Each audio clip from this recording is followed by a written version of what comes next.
back? Okay. All right. Welcome to this morning's talk, Increasing Satisfaction and Performance Through Scrum. I'm Nathan Gray. I work at ThinkGeek, and this year we adopted Scrum, and it's been a little bit of a roller coaster up and down as we adjust to different roles and stuff, but it's been good, mostly. So today I'm taking experiences that we have from work as we adopt Scrum and several books.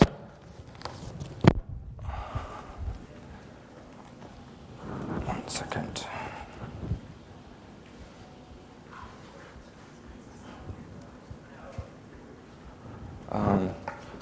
One book is Drive by Daniel Pink. It's pretty awesome. Another one is The Smartest Kids in the World and How They Got to Be That Way.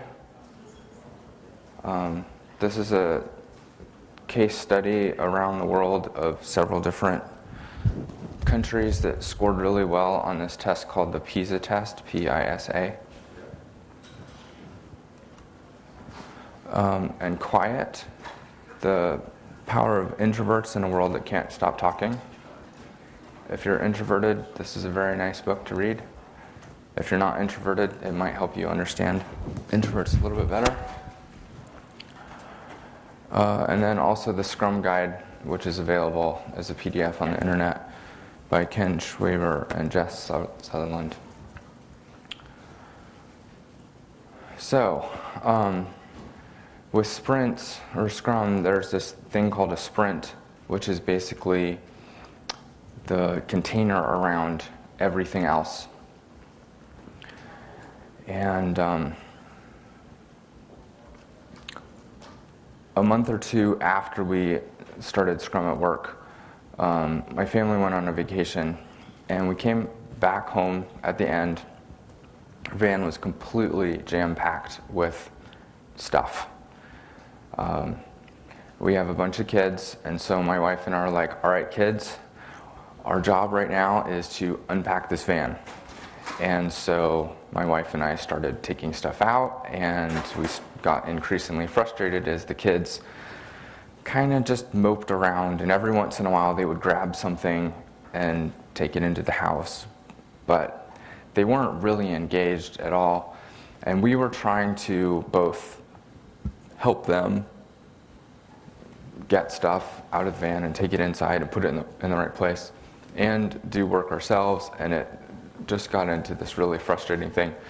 And right after that experience, I realized what we should do is implement sprints with our kids, because then instead of trying to both do the work and oversee the work and motivate the kids and all this stuff, we can do sprints with them. And so we had a 15-minute sprint training with our kids.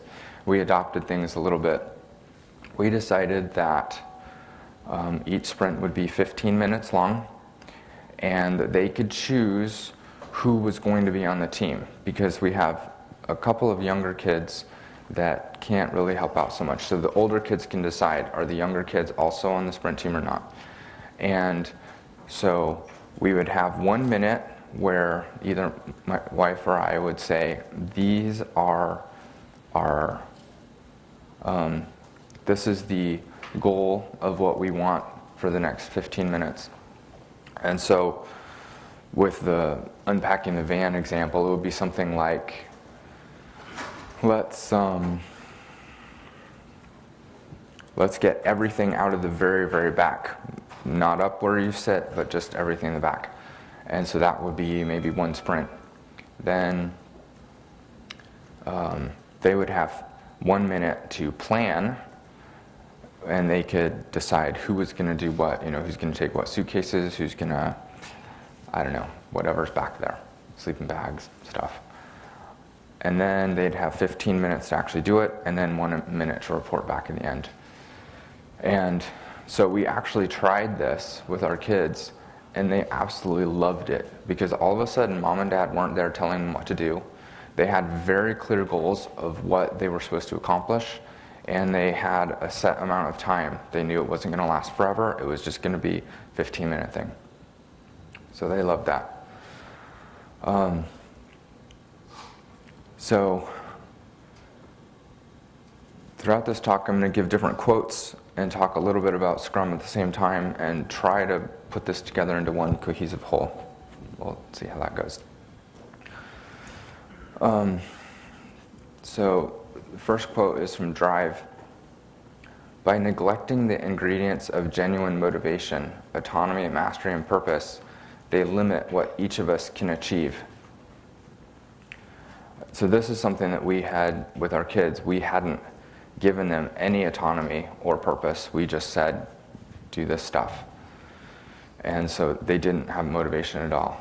Another quote from Drive. The very presence of goals may lead employees to focus myopically on short-term gains and to lose sight of the potential devastating long-term effects on the organization. I don't know if that really makes sense with the van example, but it's a good quote.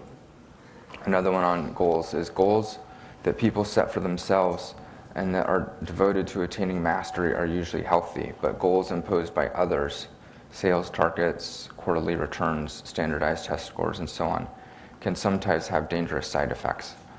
We didn't do that so much with our kids of having them set their own goals. We set the goals for them because, they're not that old. But as we progress with Scrum with our family, then I'm sure that we will allow them to start setting their own goals. And another quote from Drive. They were focused on the work itself rather than on whether someone would call them a slacker for leaving at 3 p.m. to watch a daughter's soccer game. This has to do with autonomy over time, and Scrum does that some. The book Drive is way beyond Scrum on how much autonomy you give employees. I think Scrum is kind of this in-between of managers tell people what they need to do and the complete let employees figure out what needs to get done and do it on their own. So Scrum's kind of this balance point in the middle, and I think that's why it works so well, is that there's enough structure so that the managery types don't have to be completely freaked out, and enough structure so that people who don't thrive in an environment of completely being autonomous, they have something to go on.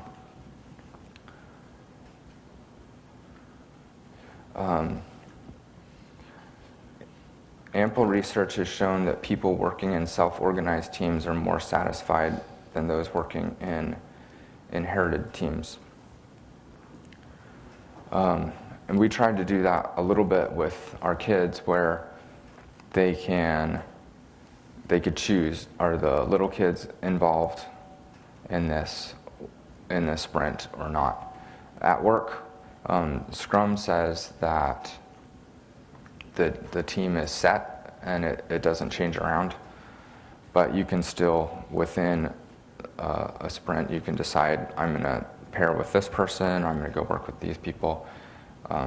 So you can shift around within your team a little bit too. Sorry.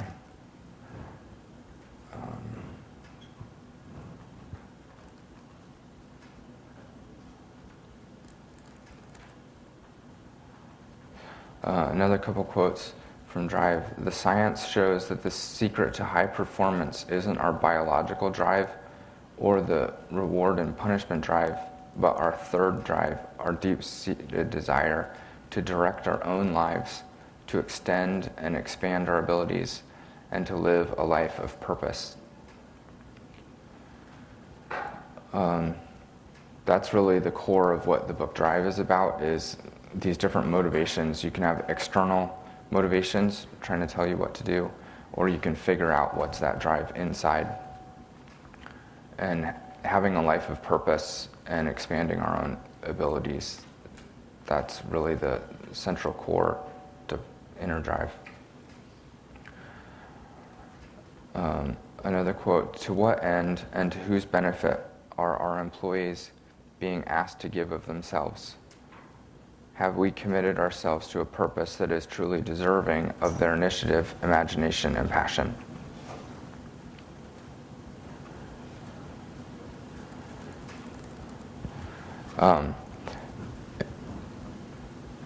In the book, The Smartest Kids in the World, there were, in the appendix, there's a lot of stuff about how to find a good school for your kids and some of the questions to ask.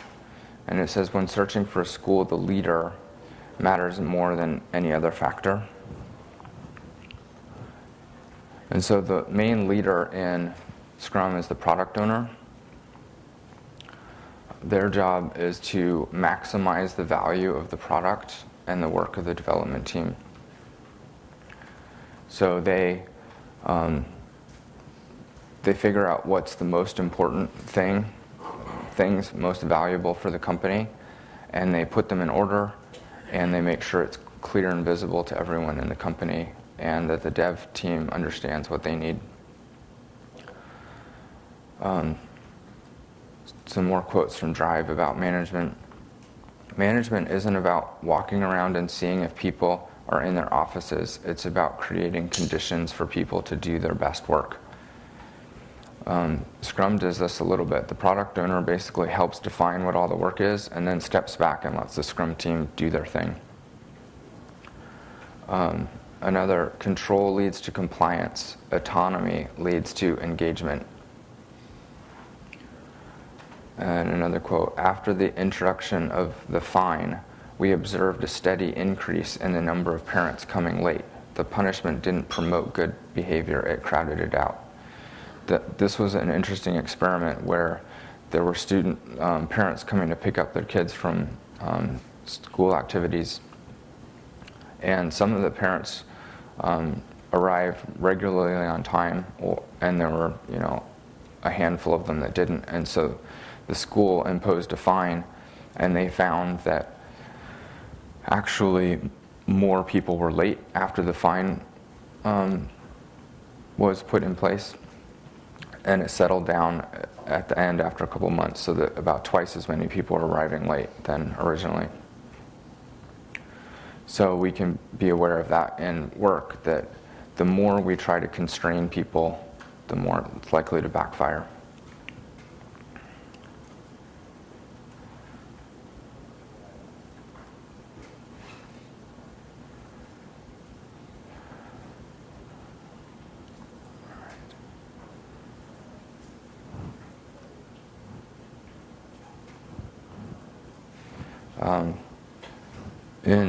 In sprints or in Scrum, there are goals.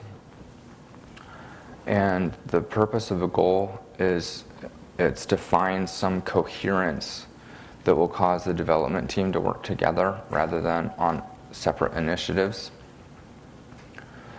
In the Smartest Kids, one of the questions to ask the students to find out if they're on task is, what are you doing right now and why? Scrum believes in this principle also, so that with each item that the development team is working on, they know what it is, and it's very clearly defined with user acceptance criteria. I will know that this is done if all these things are taken care of, and why. They're generally written as sort of a story, as so-and-so person in the company, I want to be able to do this thing so that something about how it's going to make their job easier, or it's going to help some customer or whatever. So things are very clearly defined in a way so that the people working on it understand what's at stake and how to they can be motivated because they know that they're working on something bigger and that will help actual people. A quote from Quiet Positive emotion is activated in response to the pursuit or capture of some resource that is valued. So if we know what is valuable for the company and it's also valuable for us as employees, and then we can work on that, then we'll have positive emotion. Another from quiet: if you focus on achieving your goals, you don't want anything to get in your way. This is both a good thing and a bad thing. You have to be very careful with your goals so that you set them limited enough so that it'll keep you focused and on task, but not so focused that you forget about the big picture.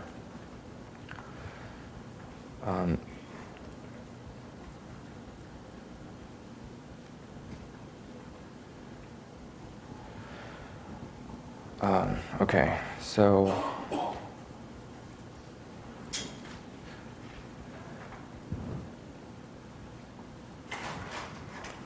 then we have the development team. The development team, they're a fairly autonomous unit, and their job is to define what an increment of work is.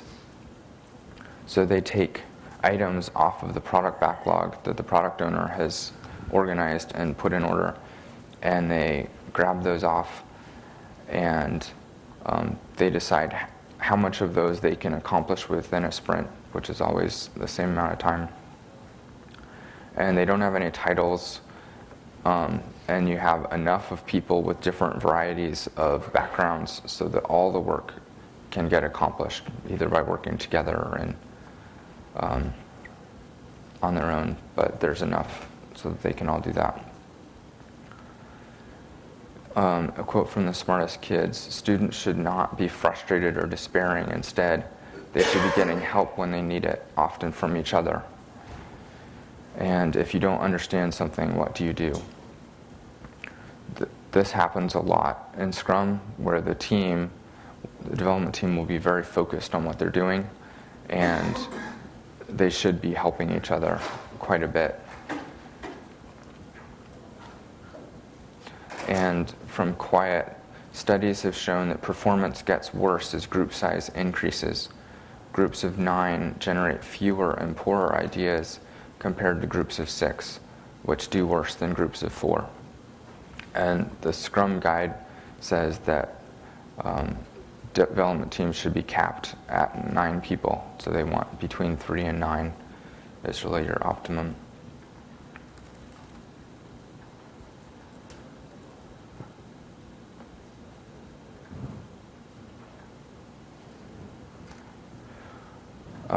Sprint planning is the time when those goals, those items are brought from the product backlog into the sprint. And if you have a 1-month sprint, then that meeting is 8 hours long. So if you have a shorter sprint, it should be less than that. That's where the sprint goal is really crafted by the entire Scrum team. And then it's decided by the development team what items they're going to work on. Some things to remember.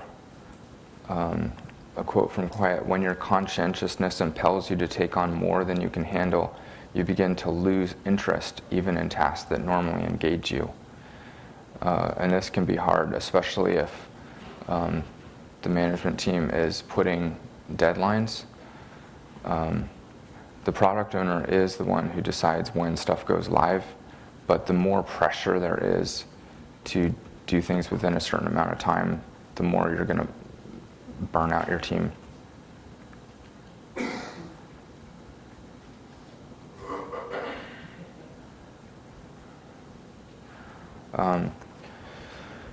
Another thing, a concept that's really exciting to me, this is talked about in both Quiet and in Drive, is flow. Flow is an optimal state in which you feel totally engaged in an activity. In a state of flow, you're neither bored nor anxious, and you don't question your own adequacy. Hours pass by without your noticing.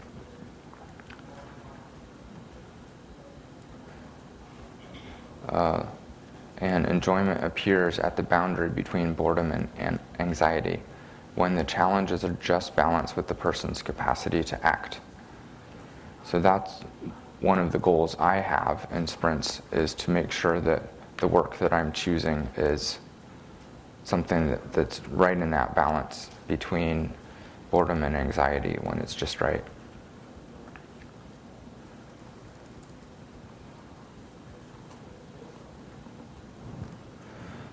In the daily Scrum, it's a time to meet together once a day for about 15 minutes and make sure that everyone's on track, that there aren't impediments going on. And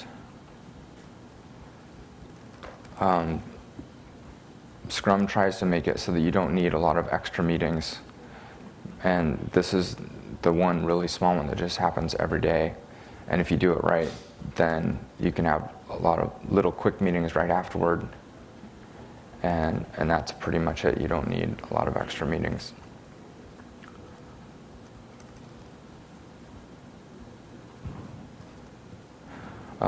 Then we have the development work, where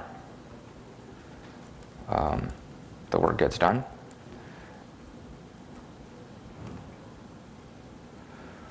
At the end, Scrum says that it's very important to think about what's gone well and what hasn't gone well. And that's just an important thing.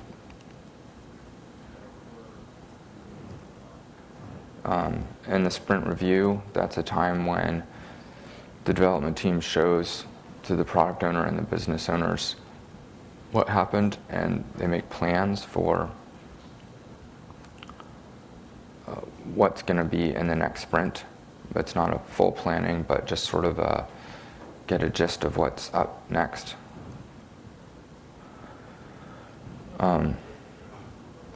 Product backlog, we don't need to say much about. There's another meeting that isn't defined formally, but that does happen, which is product backlog refinement. And this is to take the product backlog, and at first some of the items are going to be really broad things that are going to take 2 or 3 weeks maybe. But as you get closer to implementing those, then they get broken up into smaller pieces. And so that's a meeting that happens regularly about that. We already talked about sprint backlog a little bit. And the Scrum Master,